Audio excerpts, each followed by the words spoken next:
G'day, welcome to Playtonics, the RPG design show where we design sessions, not games. My name is Rocky. And I'm Jords. And in this month's episode, we have got something special. Something that someone in this podcast is a real aficionado for. Rockwell, tell us, what is the topic of the month? This is actually really hard to do because there are so many iconic examples of this genre, and yet I don't feel like it has a good name.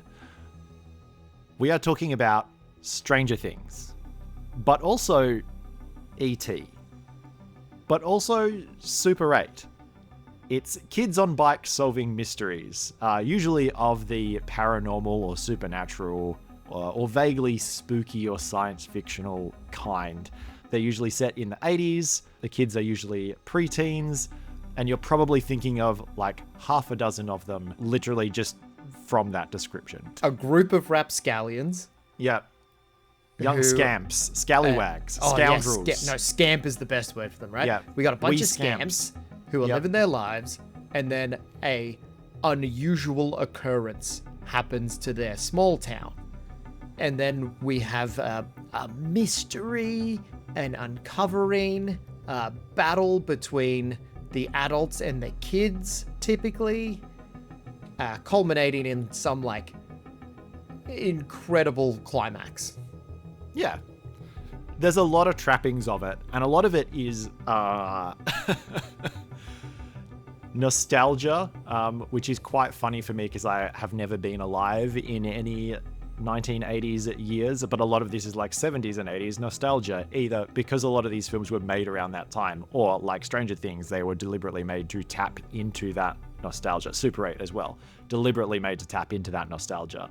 And I'm like, I feel no nostalgia for this, but I do think it's a really fun genre to watch and potentially a really fun one to roleplay in. So we're going to have a little bit of a chat about it, and what makes this genre tick and how we translate that into something that is playable at the table. And I think this is a particularly fun one to do because in several of these stories, role-playing games actually show up. So obviously it's pretty prominent in Stranger Things. It's part of what has kind of sparked this Dungeons and Dragons revival that has been going on the last couple of years, is people want to play the thing from the show with the Demogorgon and the Vecna. That one Vecna. Who's just a guy. It's but just he's a guy. Really ugly. So yeah, these shows quite often feature Dungeons and Dragons. In fact, they're actually playing Dungeons and Dragons in what I consider the sort of prime example of this, which is E.T. the Extraterrestrial. And I did not realize that the bit at the start where like someone delivers a pizza and the pizza gets all messed up, which I found like weirdly upsetting to watch as a kid. The pizza, like the pizza getting all screwy and like gross. But the thing that they're doing when the pizza gets delivered is they are playing D&D. Which I think is cool. So yeah, I think it's a genre that's always had a lot of resonance with role-playing games in particular. And it's also one that is quite topical at the moment. Let's dig into it.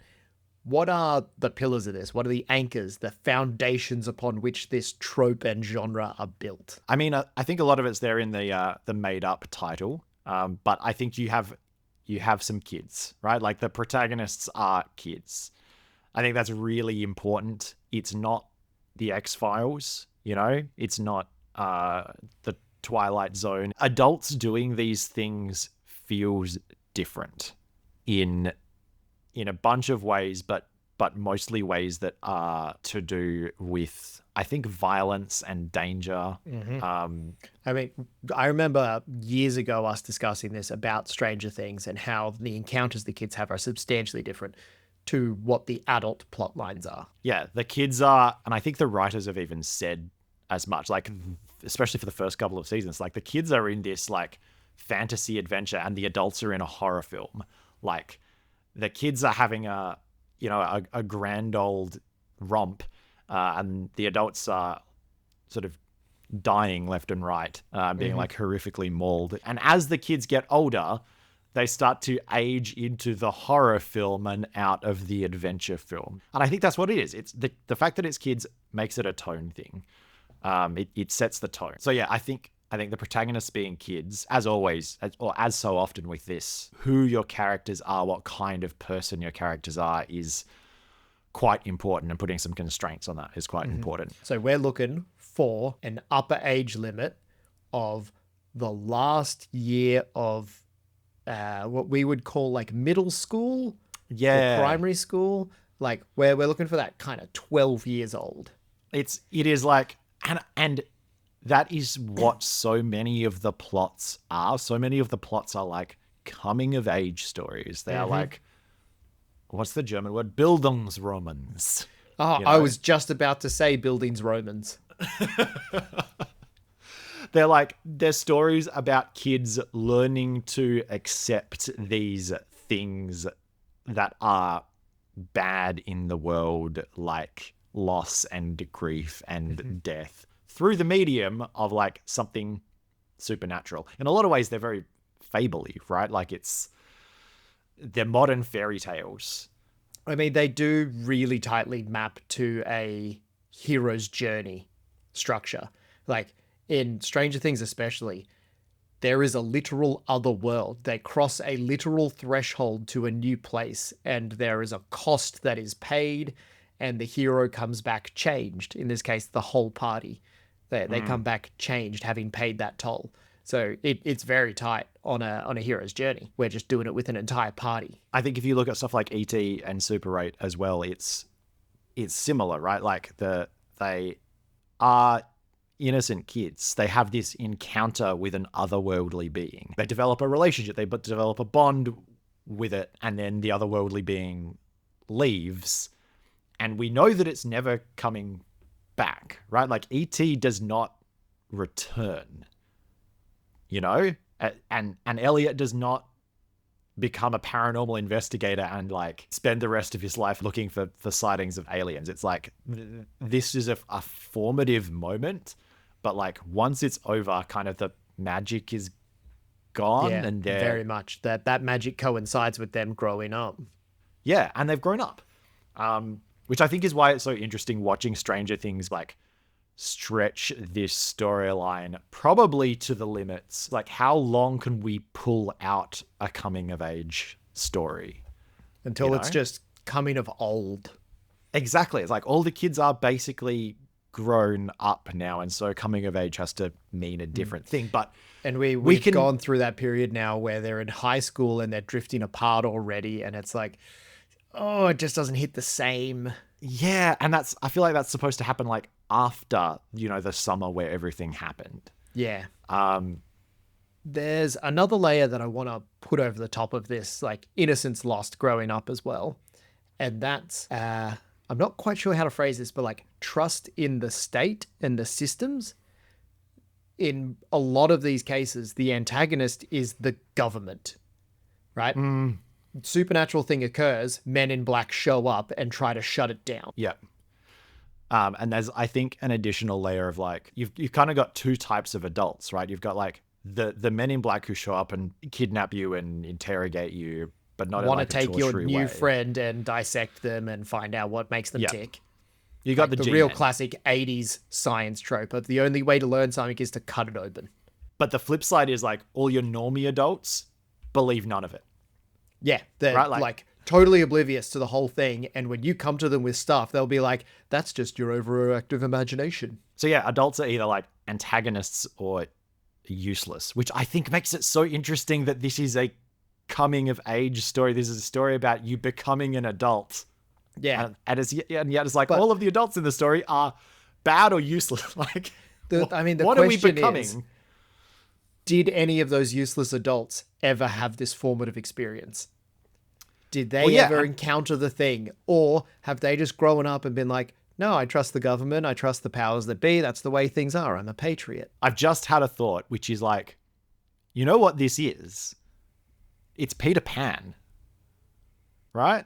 Like, the adults are either antagonistic or useless, and they don't believe the stories that you're telling.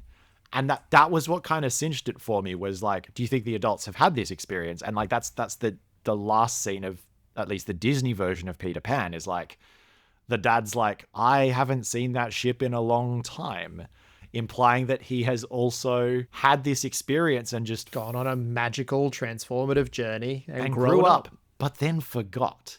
So like, yeah, I think it probably does tie into some much older stories if you start digging. It's an interesting, a fun, a modern-ish twist on a pretty old type of story. Which, yeah, it is a hero's journey. It is a coming of age story. It is a story about becoming an adult and what that means and what you learn and give up and let go in a lot of ways. So, Lass. Yeah. So right. I feel like that's the big picture thematic stuff. If we wanted to dress this a little bit, where do these stories take place? Small town America. Why? Why is it always small town America? Yeah, that's a good question. It's like, why are they always in the 80s? I'm like, I have no nostalgia for this time. I did not grow up in small town anywhere. I did. Did you have any nostalgia for that? Absolutely not. But I do have some thoughts on the why of this. One is kind of with the title of this genre, bikes can only go so far. Kids on bikes are limited in their range. So geographically, we have to be constrained, and a small town provides a couple of like fertile opportunities for story to happen. You're able to get around from story point to story point, and you're very likely to bump into people you have a relationship with. So like down at the local store, that's where your mum is. You're going to duck past this street, that's where your teacher lives. Like, adults with authority and a relationship to you are more likely to be encountered when there's just not that many people around. Yeah. I feel like it gives you some geographic diversity as well, right? Your canonical small town is surrounded by wilderness or farmland. It's, you know what it is? A small town has the ability for something to go unnoticed, right? Yes, like, as in like the paranormal event can occur and it's not on the news instantly. Exactly. If you have this happen in the middle of the city, you're doing Independence Day, right? Like, it's there's too many witnesses. I really quite like that. I was going to say there's too many places to hide in the city. But yeah, if the spaceship crashes or the Upside Down rips open or some big thing like that happens, the odds that it's going to happen to a bunch of people in front of a bunch of people is much higher in a city. Whereas in a small country town, it could happen on the outskirts. And it could leave clues without having witnesses. It does happen in the outskirts. It happens in the woods or it happens in the field. It happens on the outskirts of town, right on the border of civilization and wilderness. Within biking distance. But yeah, importantly, this has to happen in a place where that border exists. There is no border between civilization and wilderness in a city, right? Like, there is no place that you can venture out into in a city and come back from changed and have found something out there. Like, there's no out there in a city. There's no contrast between out there and in here. And I think that's where the genre gets a lot of its power from, right? It's this like contrast between out in the woods and in the town, but it's also like the supernatural and the everyday and the adults and the kids, right? Like, you have all of these contrasts, two ends of spectrums. Exactly, all these spectra, and like the interesting stuff comes from where those two are in tension. So you've got kids who are not quite kids. They're old enough to be independent, but they're also not adults yet. You have a small town, which is like, it's far enough from civilization. Exactly. And it has like a boundary. And I think there's another one on here about the level of technology that enables some of these stories to flourish. Is we're not yet at the stage where everyone is interconnected. Yes. There are hard points of where technology is. There are phones located in buildings. And if you want to talk on a phone, you have to get to a building to do that. Yeah. There might be walkie-talkies, but they have a limited range. Mm-hmm. So I think these stories certainly can't happen in a world that has mobile phones. I would argue can't even happen in a world that has an internet connection, because that does the same thing for the town that mobile phones do for the characters. That bridges the town with the broader world, and suddenly you have to start. Yeah. We're no longer in this little microcosm. Right. You don't solve the mystery yourself. You go on the internet and you Google it and you find the conspiracy theorist sites, and that's a different story, right? Like, so it can't happen in a world with phones. It can't happen in a world with internet. But I think it also can't happen in a world that goes too far back. Like, I think maybe the earliest this could happen is like the 50s. See, I think the 70s offers us a couple of opportunities here, because it's when AV equipment started making it a little bit more mainstream, a little bit more accessible. So you can have like the character who is enthused about this, or they're all members like of an a AV Super 8 club tape almost. Yeah, like you've got a level of detail that you can add in, or clue vectors that you can add in that are specifically related to that era of tech. Where in the 50s, broadcasting your own radio signal was genuinely tricky. Yeah, but you would probably have access to photography. Like, I think there's a sweet spot, and that is like late 70s, early 80s. I think if you get too far into the 90s, you start to run into the problem of like, why don't they just get on the internet about this? I think if you go too far back past the 50s, you lose the level of public science literacy that is required to make the kids figure out that it's an alien or a parallel dimension. Like, you need these scientific ideas to spread out far enough into society science that fiction ideas, like, so often our young nerds are well versed in the sci-fi of the time, and that's why they're picking up these clues. Yeah, it's like the kids read comic books and they're like, that's obviously something from my comic books, and the parents like, they don't know, that's just a story, and the kids like, no, it's really happening. So yeah, you need time for these stories to spread out into society. I think I've just had another example kind of pop into my head. And I feel like maybe the earliest you can kind of go with it is, and this is a rogue take, but something like Enid Blyton-esque. Like, here's the hot take for the show. Stranger Things is just the famous five, but in the 80s instead of the 50s. Like, so I've only ever had one Enid Blyton book, and it was purchased for me as a farewell present from a job role that I had as an ironic gift. It was 5 go on an away day strategy building activity. That wasn't a real Enid Blyton book, my man. No, it wasn't. But it has the style of. It has a similar, the Blyton stuff has a similar vibe of like, there are kids, they're solving a mystery, the adults don't believe them. Sometimes the mystery is, and this is why I'm like, it doesn't quite work. If you go back too far, it turns into Enid Blyton, because the mysteries are usually smugglers. Sometimes there are like a Frankenstein-esque mad scientist. There are like shades of that in some of these books, but like, they're not quite at the point where it's X-Files style aliens in the woods.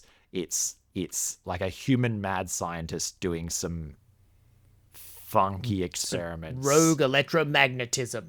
Yeah, sometimes they're atomic. Like, but we're not at the point where that's out in broader society yet. So like, there you go. I think that's your time window. I think it's like anywhere from the 50s to the early 90s, but peaking in like 1979. All right. We've got pretty solid set on this, I think. We've got a small town. We've got people in the small town that you're related to. We've got a dichotomy between adults and children, and we are definitely on the children end of that scale. We've got like a authority organization, like notably monolithic, the government. It's very much like singular entity that wants to tamp it down. And crucially, we have the event, the paranormal thing, the thing that has upset the status quo of this small town. Like, running through in my mind quickly, that could be aliens, that could be extra-dimensional entity, that could be like relatively mundane but advanced science for the era, where something has been created and it's influencing the town in some way. Yeah, I think like a government lab on the out. And again, Stranger Things absolutely like took this one and ran with it, but like the government lab on the outskirts of town that nobody is allowed to go near is like a staple. The facility, the institute, the lab, like some place where none of the town work there. Like there is a hard layer of culture where whoever goes in that building does not socialize in this space. There's barbed wire and checkpoints. Oh yeah, there are people with big guns there, not country guns. They have big guns. Yeah. And we've also covered the technology level as well. Yeah. And I think that the overall story structure, which is that the kids find the mystery, the kids solve the mystery, and as part of solving the mystery goes away. And that is your kind of end point for the season, or the end point for the story, and you learn something along the way. But like, in ceasing to be a mystery because you've understood it and figured out what it is and what it wants and how it works, that makes it go away. So the reason why there is magic is because there is unknown. Exactly. So like, and as soon as that becomes known, it's no longer magic. As soon as you figure out what ET needs, like, that's it. Deus Ex Machina ship comes down from the sky. ET goes home.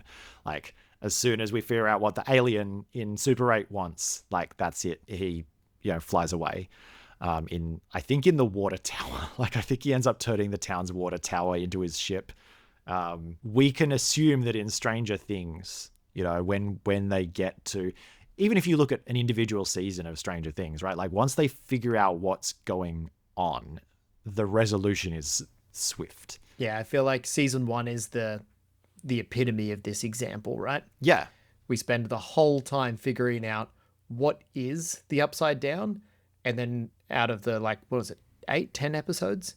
I think 10. We have one of them where they go into it and resolve the thing. And get Will back. And then, that's it. That's the get end of the Will season. back, close the gate as best as possible, and escape. Yeah. So yeah, as soon as the thing is understood, it is solved. Figuring the problem out is solving the problem. So we got a very bittersweet arc there. How are we going to prep this game? What would you do to, what would you do behind the scenes to design this adventure? I think, as so often with mysteries, it's a good fit for nodes. It's a good fit for having a network of clues that kind of point the players from one place to another. And I think what we fill those nodes with is kind of what we talked about before. It's the chocolate peanut butter of like small town drama and paranormal information, right? That's kind of the core prep that I would be taking into this one. Is we're setting up a net of clues that all point to each other and then bring us to the final location with enough information to solve the mystery. And then to design those clues, I think we are hiding paranormal clues in everyday scenes. I agree with that. I reckon nodes is a really good way to do this one. Nodes and clue vectors.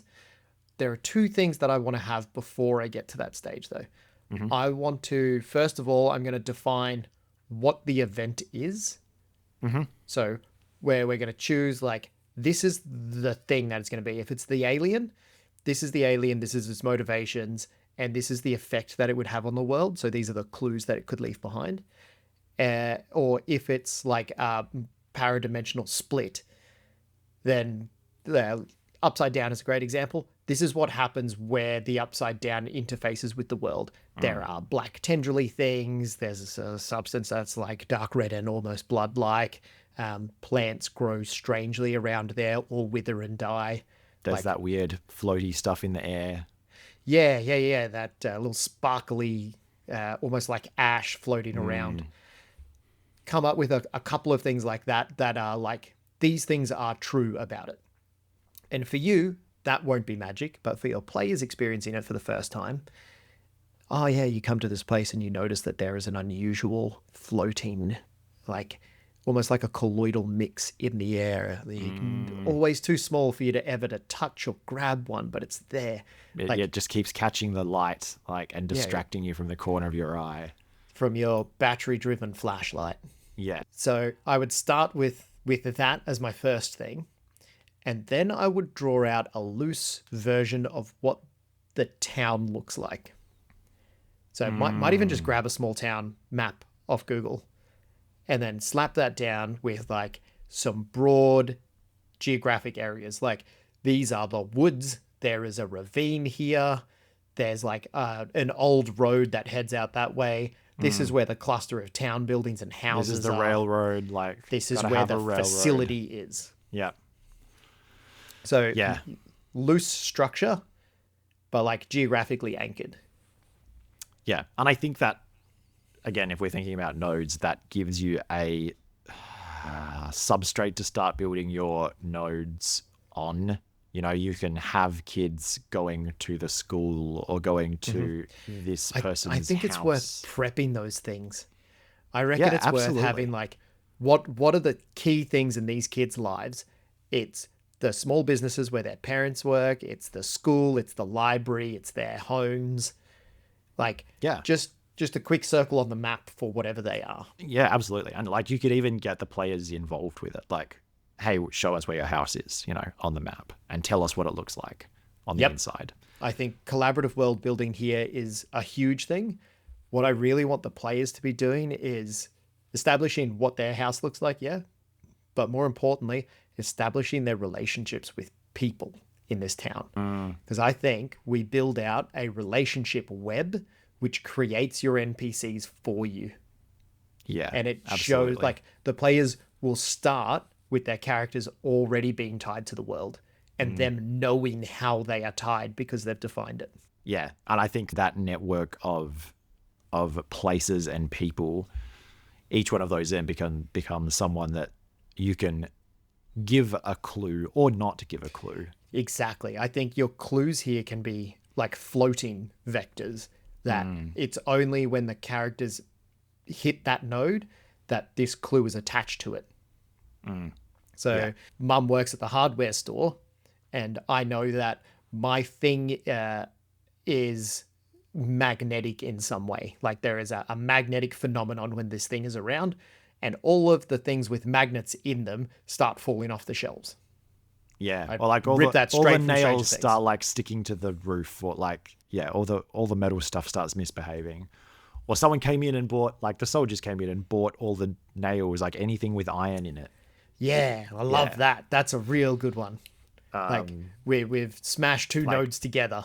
All the shovels, they just took all the axes and shovels, they just took the like heads. They paid for them, but only took the heads, you know? You can start to do some like, that's weird. It's not supernatural necessarily in and of itself, but it's weird. So you can start to build these clues that are cluey to the kids, but not necessarily like cluey to the adults unless you put them all together. I think really importantly for this type of mystery, there's got to be a lot of deduction happening.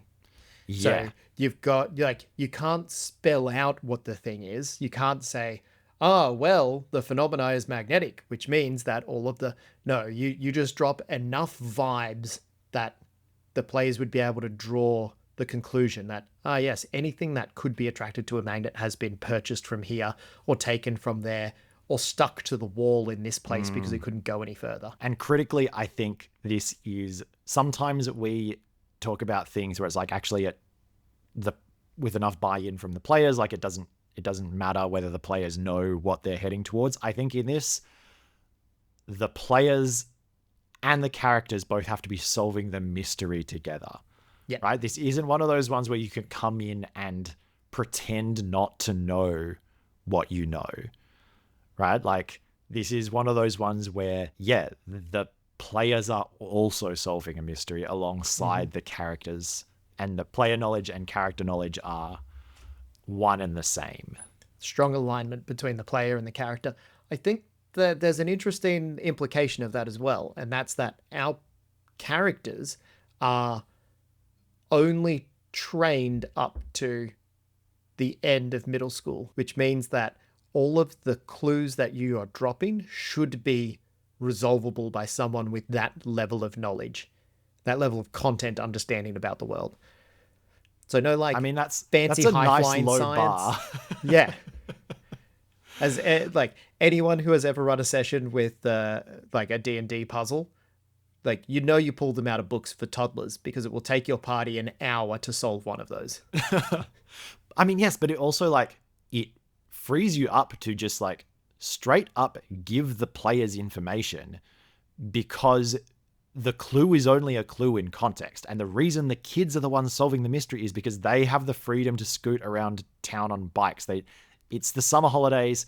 They don't have to go to school. They're free, but their parents are still at work. Like, the only ones who can solve this mystery are the kids, because they're the only ones with the time and the freedom to do it. So you can straight up tell them, like, oh yeah, everything magnetic in the shop has been taken. And you can have the shop person come in and say, like, yeah, the soldiers came in and they asked for anything. They came in with magnets, and anything that the magnets stuck to, they bought, but they left the, like, wooden handles behind. So you can straight up tell the players that there's no, like, content knowledge required to actually solve the mystery, because the only way the clues make sense is if you have all of them. Yeah.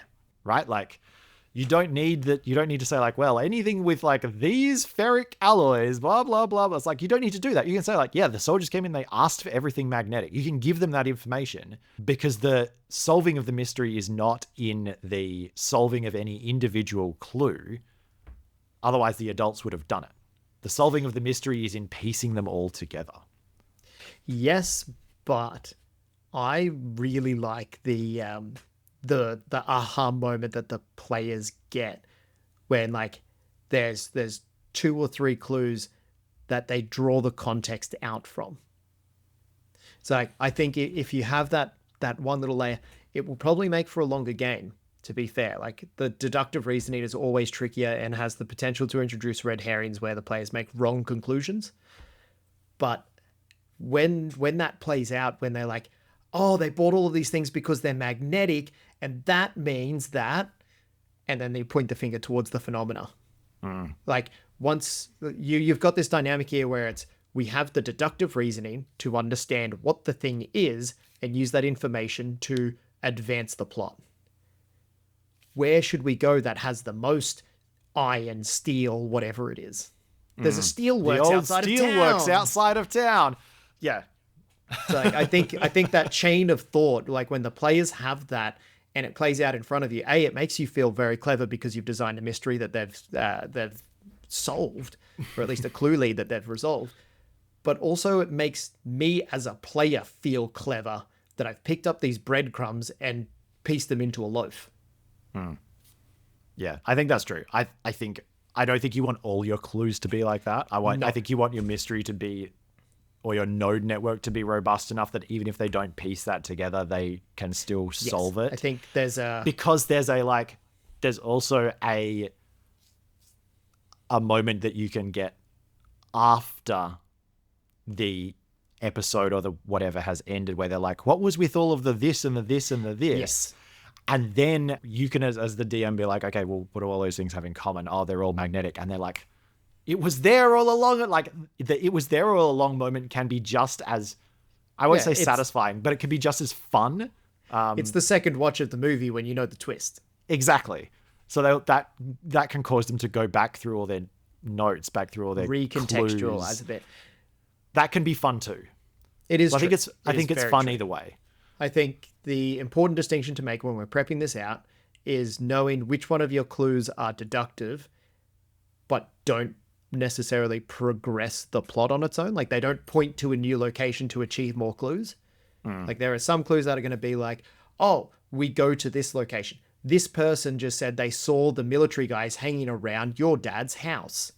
So we go to your dad's house to find the next thing. Versus, yeah, they bought all the axe heads. It doesn't point you anywhere new, but it gives you a revelation. And it is entirely possible to solve a mystery without the revelation. Like, you can just end up at the right place and do all the things and then come back at the end and be like, why did they buy all the axe heads though? Yeah. Okay, cool. We've got some characters. We've got a town. So we've got some people and some places. And then as a layer on top of that, we have a network of clues that point to each other and then eventually our final mystery. And so in physically finding the mystery or the source of the mystery or the origin of the mystery, they also have solved what the mystery is and are empowered to like end it. So we've kind of got this physical layer of people and places, and we've got this clue layer of vectors and information. And our prep consists of making one, making the other, and then only at the moment of play, perhaps, do we map one onto the other. Yep. I would have a series of questions to ask the characters, who their relationships are in town. Like, who's your most significant person? Who's the person that you look up to in town? Who's someone that trusts you, or who's someone who doesn't trust you? Yep. And they're all like adults or bigger kids. Yep. Your Steve Harringtons of the world. Exactly. And then we build that out in the first like half hour at the table. I would also have like my story kicks around, my proactive nodes, the things that are going to push the story, which could be the G-men show up, or it could be the phenomenon occurs and pushes the plot along. So the alien comes nearby, or the extra-dimensional rift gets bigger and causes a change in the local environment. And I've got a bunch of clues that point towards the true nature of whatever the phenomenon is that I can then distribute amongst the places.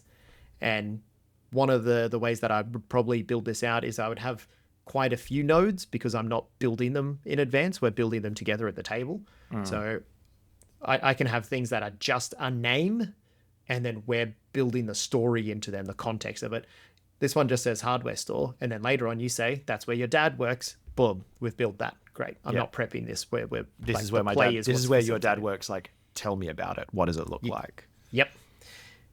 And I've got the idea in my head of what components need to be pulled together for the mystery to be solved and the climax to be reached. I think that's all I've got prepped. Yeah, I think that's it. And I think a lot of this can be sort of done collaboratively at the table. You just have to be the gatekeeper of the mystery knowledge, and then the rest of it you can build out and play. Yeah. And I might also just spin up the name of one G-man, the lieutenant that goes around and like is the personification of the authority in town. Again, as always, in terms of prep, a list of names never goes astray. Oh, very true. As does a list of like thematically appropriate set dressing. So things like, what do you see when you walk down the street? What, you know, and as always, I say like, this is a really good thing to prep in advance, because it's hard to come up with them on the spot, because I'm right now struggling to come up with like interesting 70s town set dressing on the spot. Like, that's a thing that it is worth spending some time prepping before you start your game. Nice and easy. Nice and easy. So, how are you going to run it? What system is going to be your backbone for this? So, I feel like we're in a situation where we actually have a couple of really good bespoke options. And the one I want to talk about first, because it's the one I have not just read, but actually run and fucking loved, is Tales from the Loop. So, Tales from the Loop, actually, you know, I'm going to go get the book so that I have it in front of me. Okay, listener, just pause for a moment. Just hang in there, guys. I'll play some hold music. Do do do do do do It's under so much stuff. It's under so many other items. Dude. Do. Oh god. Do. Ding. All right. Here is the book. This is the screenshot for this week's show notes. Tales from the Loop. Tell us about it. Why did you choose it? So Tales from the Loop is based on the art of Simon Stalenhag, who is, you've probably seen them. If you Google Simon Stalenhag, you will like recognize some of these pieces. They are pretty much exactly what we have been talking about. They are juxtapositions of like kids in bucolic surroundings, but with like interesting sci-fi accoutrement around them. So they've taken these paintings, I think they're paintings, and in maybe the greatest act of adaptation ever, they went directly from the like paintings and art books into a game and didn't stop via fiction first, which I think is great. So there's no like truth to any of this. This isn't an adaptation of anything. It's like these paintings have immaculate vibes. How might we bottle that and deploy it at a gaming table? And I think I love so much about what this book chooses to be. I love that it is the way that it is. And I think probably a lot of the stuff that we do in this show, actually, the more I think about it, leached into my brain from this book. So there's a couple of things that it does extraordinarily well. The first one is that right at the start of the book, it sets out the principles of the loop, right? The loop is a particle accelerator that is underneath the town of your choice. It's the facility. So here are the principles of Tales from the Loop, which we might call pillars. And I've tried really hard to like go from first principles in our discussion of it, because I really wanted to figure out what we thought was important. And there's some of these that I actually don't think match up. But I also think it's interesting to have a look at how many of them we did land on our own. So the principles of the loop are: 1, that your hometown is full of strange and fantastic things. 2, everyday life is dull and unforgiving. Unforgiving? Yeah. 3, adults are out of reach and out of touch. Yep. 4, the land of the loop is dangerous, but the kids will not die. Yeah. Okay, that ties in well. 5 is the game is played scene by scene. And 6 is that the world is described collaboratively. Oh, wow. Okay. We Yeah. happened on probably a solid 60% of that. Yeah. Which ones aren't you happy with? Oh, not necessarily not happy, but I just don't know that we covered them. Yeah, okay, that's fair. Yeah, there's a couple of things that I think it nailed really well. And there are things that I think we keep coming back to in this show. One is the way they structure mysteries. So they explicitly have you do mysteries in a node clue structure, with specific clues tied to specific places. So I think we played a lot more fast and loose with it, and I think I like that better. But this one, it gives you a list of nodes. The nodes are explicitly locations with characters in them, and that character has a specific clue or clues that point you to specific other nodes. And there's never a direct route from the inciting incident to the final sort of culmination. showdown. Yep. So you always have to solve at least 2 clues to get there, which I really like. I think our way of doing it is better. I think having those clues be a little bit floating once you're a bit more confident as a game master gives you much more flexibility. But like, I love that it lays that mystery out in a node structure. The other thing I friggin' love is that it tells you how to structure a session, which is a thing that you never, ever, ever see in these books. They just assume that you will sit down and know how to play. And this doesn't do that, right? Writing an adventure is not the same as structuring a session. Exactly. So in Tales from the Loop, you start each episode is episodic. There's a different mystery every episode.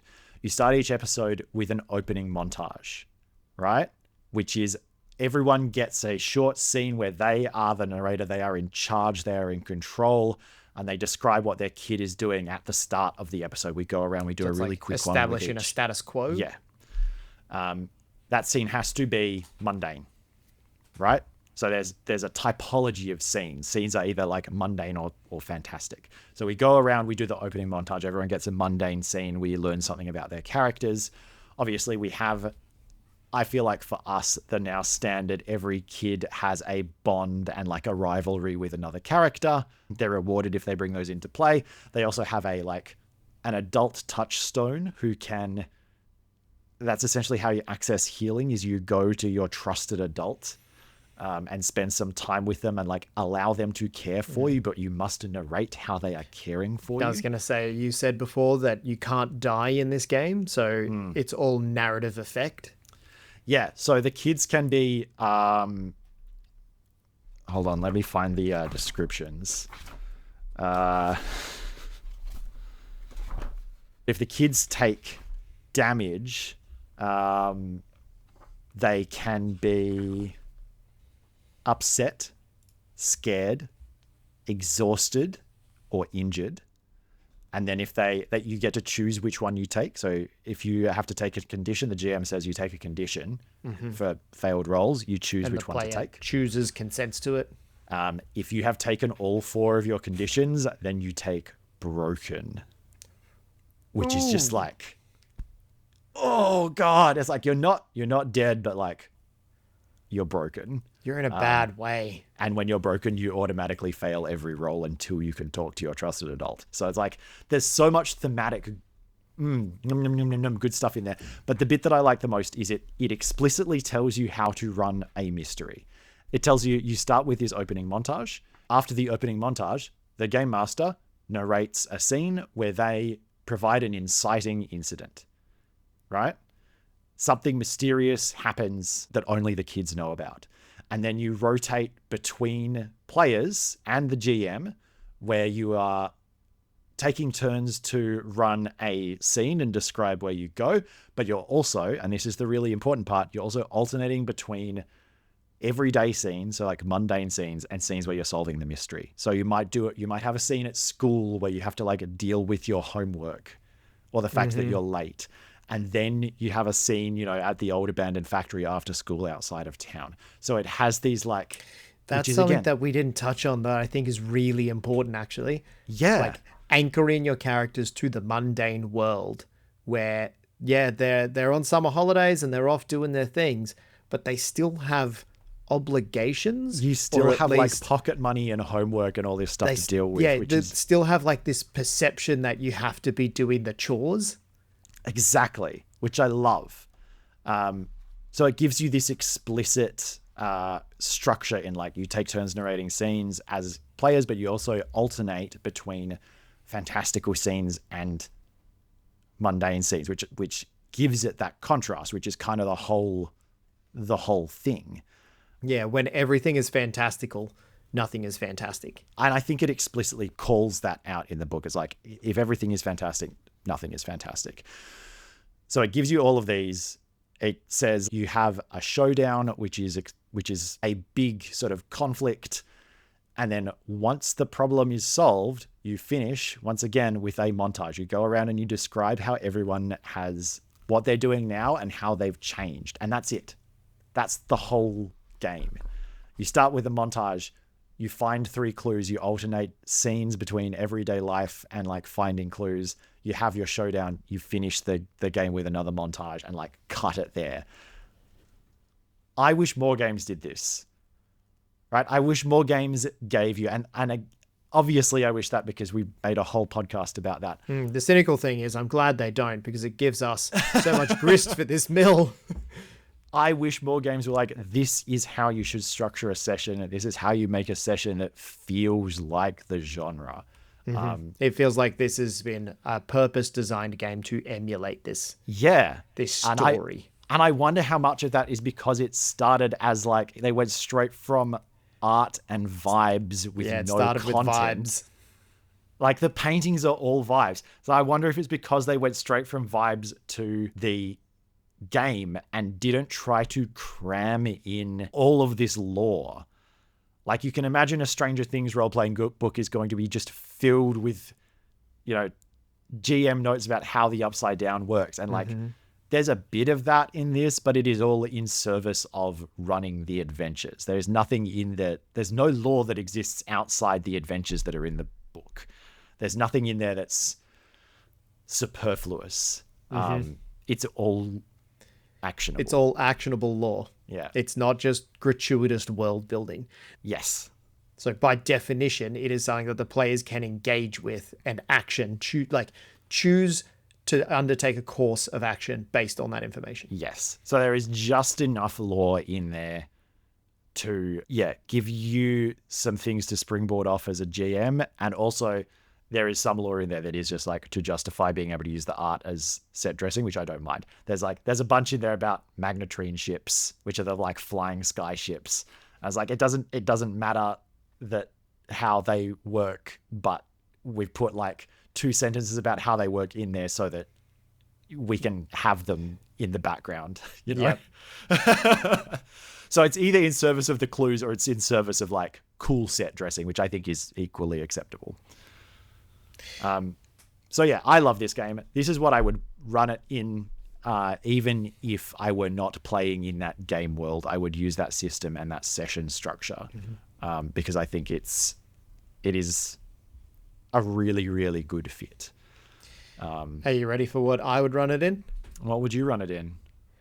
I would run it in 4... Nah, just kidding. Honestly, it sounds like it would be worth learning this game because I think it would fit well. The advantage that it provides there is also explicit scene structure, which is really helpful.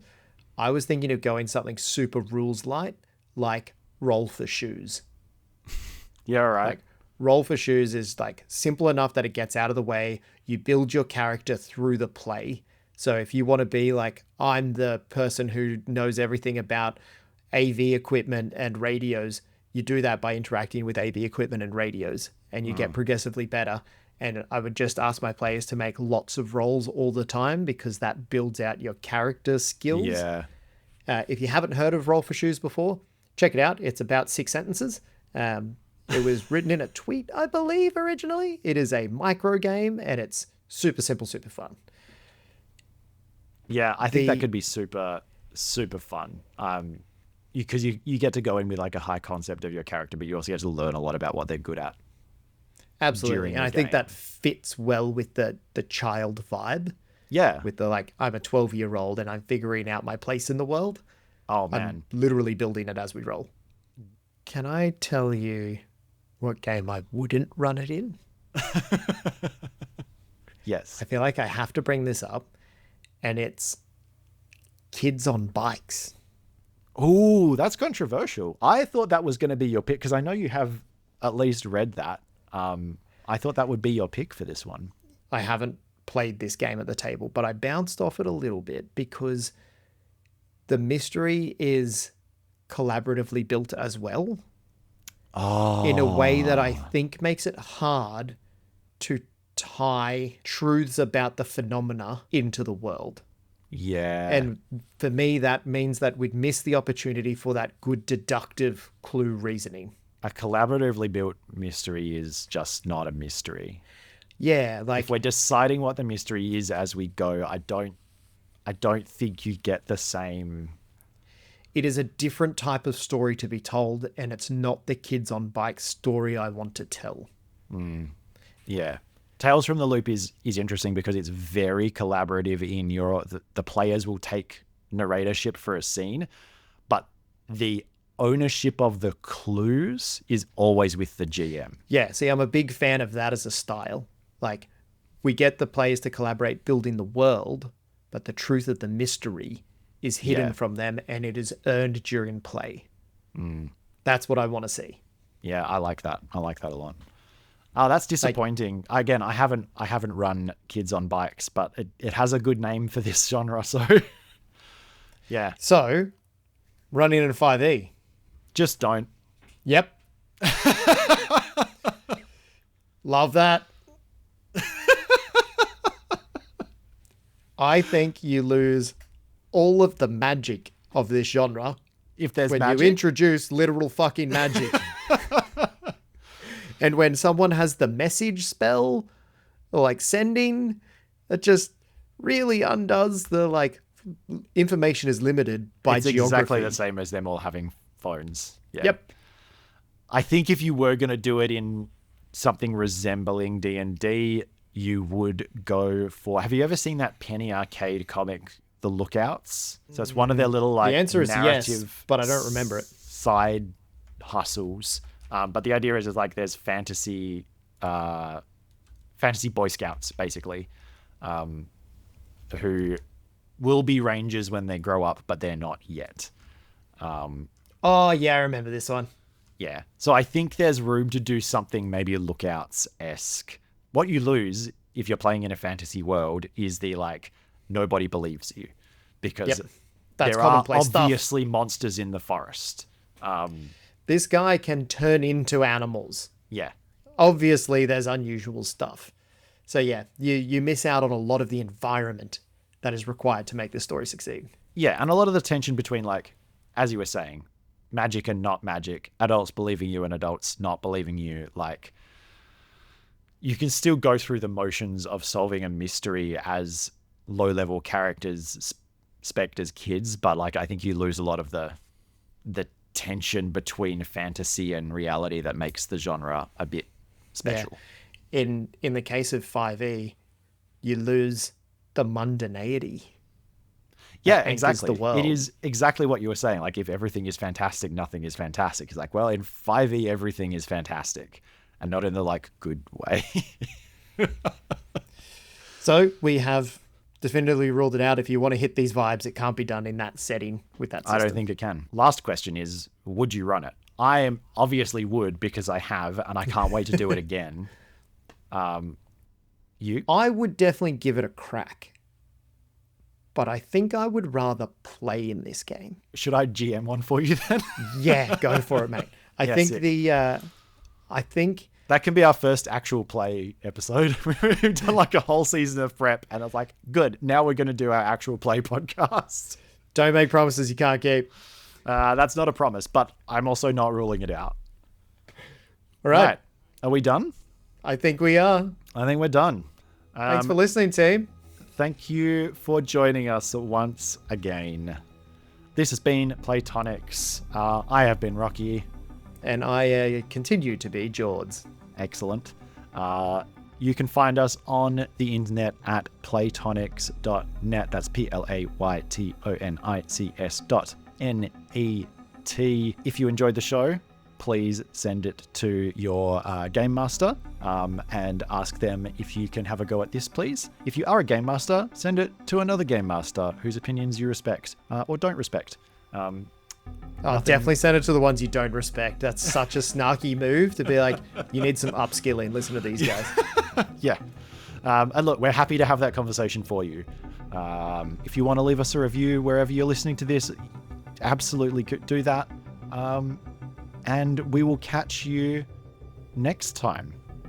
Next month, even. Next month, even. There we go. We remembered to say it. Not next week. Next month. Yeah. That's it. All right. Bye. Bye. Dang, I'm reading the TV tropes page for E.T. the Extraterrestrial. Oh, is it thick?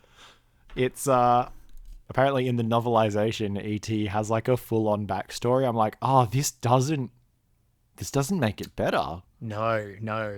The Do you wanna magic hear of it? that is that it's open. Yeah, all right. Spill.